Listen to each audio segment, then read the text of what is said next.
basically, the feature that I worked on is semantic model refresh. So basically, once you have a semantic model, which is like data representation of like a data set, oh, it says there's some kind of disconnected thing. But basically, when you click on create advanced refresh, it should load a bunch of templates for semantic models that can be refreshed.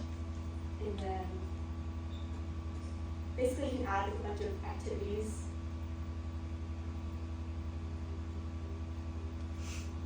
So this is like an example of like refreshing a semantic model after the data flow runs.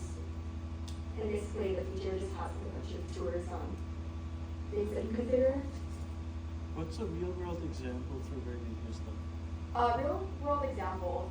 Basically anyone who has like a lot of data sets that they need to refresh. Like if you have like a store and you want to refresh of your data set on like sales, for example. And then this example works on. So you update your pricing or something? Yeah. And then yeah, so basically you just click run and then I don't know. This is basically the fabric solution, but we also have activities.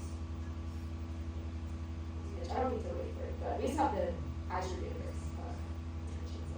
Yeah, that's not it. What's the part that Databricks doesn't download? This is you can connect a notebook, like a Databricks notebook, to like a data flow.